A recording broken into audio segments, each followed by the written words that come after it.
Bonjour mes chers élèves, j'espère que vous allez bien. Je suis de retour, mais cette fois-ci avec une révision pour les deuxièmes années. Soyez tous les bienvenus pour cette révision et n'oubliez pas un j'aime la vidéo et un partage à vos camarades. Aujourd'hui, pour la révision, donc, on va reprendre le texte explicatif que vous avez déjà fait avec vos enseignants et avec moi-même. Le texte explicatif est caractérisé par un certain nombre d'éléments comme l'objectivité de l'auteur, c'est-à-dire l'auteur ne donne jamais son point de vue, comme l'ensemble d'informations qui est donné, comme le présent, etc. Donc, mais ce que vous allez réviser beaucoup plus pour le texte explicatif se résume en, premièrement, les procédés explicatifs. Alors, quels sont les procédés explicatifs? C'est la définition, la reformulation, qui est le fait de répéter l'information en utilisant d'autres phrases ou d'autres termes. Donc, vous devez savoir relever la définition ou la reformulation ou autre dans le texte explicatif. Vous devez connaître qu'est-ce qu'une énumération, c'est-à-dire classer les informations dans un texte explicatif en utilisant des tirets ou des numéros, etc. Donc, il faut savoir relever une énumération ou identifier une énumération dans un texte explicatif. Aussi, vous devez réviser la dénomination, c'est-à-dire donner le nom scientifique à un terme scientifique, pardon. Vous devez aussi connaître qu'est-ce que la fonction, c'est-à-dire quand l'auteur vous donne le rôle, il ne faut pas confondre la fonction avec la définition. Donc la fonction, c'est le rôle de la notion expliquée. C'est quand par exemple l'abeille donne du miel. Ça, c'est la fonction, ou produit du miel plutôt. L'analyse aussi, c'est donner le détail de l'information scientifique. La comparaison aussi, faire comparer un élément à un autre en utilisant comme, en utilisant ressemble à ou ne ressemble pas à ou autre. Donc, tous ces procédés explicatifs sont là pour éclaircir le texte scientifique, pour éclaircir l'information.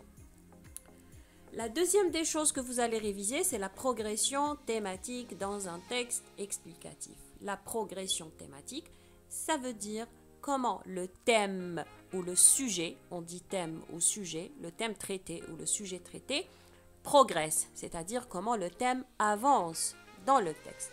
Nous avons trois types de progression thématique dans le texte scientifique. Nous avons la progression thématique constante, c'est-à-dire quand l'auteur parle du même sujet dans tout le texte. Par exemple, il vous dit les rapaces sont des animaux carnivores, les rapaces font ceci, les rapaces font cela. Donc, c'est la progression thématique constante. Il y a aussi la progression thématique dérivée, c'est-à-dire quand l'auteur vous parle d'un thème et il nécessite de parler d'autres sous-thèmes. Je prends par exemple le thème de la lumière. S'il vous dit la lumière blanche est composée de plusieurs couleurs, il vous dit le jaune, le bleu, le rouge, etc. Et il explique chaque couleur. Là, il a dérivé de la lumière blanche vers les couleurs. Il y a aussi la progression thématique linéaire où l'auteur utilise des thèmes sous forme de chaîne. Il parle d'un thème, par exemple, il vous dit, par exemple, l'eau s'évapore, la vapeur devient nuage, les nuages tombent en pluie, etc. Là, c'est une progression linéaire. Alors, ce que vous devez aussi réviser, les termes génériques et les termes spécifiques. Les termes génériques sont utilisés dans les définitions, tandis que les termes spécifiques sont utilisés dans l'analyse. Si je prends le terme générique science, ces termes spécifiques sont par exemple biologie, écologie, cytologie, etc. Vous devez aussi réviser l'expression de l'hypothèse. L'expression de l'hypothèse est une partie importante dans la démonstration. Alors, on va voir plus tard les étapes de la démonstration. Alors, qu'est-ce que l'expression de l'hypothèse? En arabe, on dit faradiya. Donc, pour ceux qui demandent toujours l'arabe.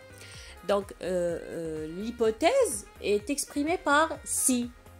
Si quelque chose arrive, quel est son résultat? Alors, nous avons plusieurs temps pour exprimer l'hypothèse. Prenons par exemple l'exemple suivant. Si on plante une graine, elle germinera. On plante, c'est le présent. Germinera, c'est le futur.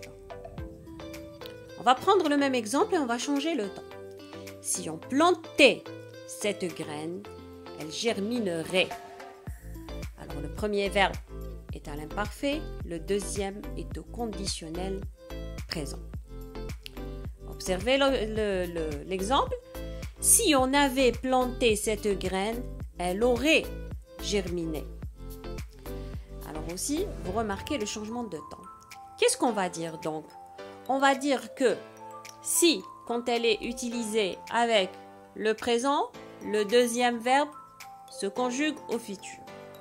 Si, quand elle est utilisée avec un verbe à l'imparfait, le deuxième verbe se met au conditionnel présent. Si, quand elle est utilisée avec un verbe au plus que parfait, le deuxième verbe se met au conditionnel passé. Et de là, je vais parler des étapes de la démonstration, un petit rappel. Donc, les étapes de la démonstration sont l'observation, l'hypothèse, l'expérimentation et le résultat ou la déduction. Vous devez réviser aussi le compte rendu objectif. Le compte rendu objectif fait partie de votre programme pour la production écrite, mais il y a toute une leçon à part entière. Je vais vous donner le lien à la description. Alors, de là, c'est juste une révision générale. J'espère pouvoir être utile pour vous. Merci beaucoup pour votre attention et à la prochaine.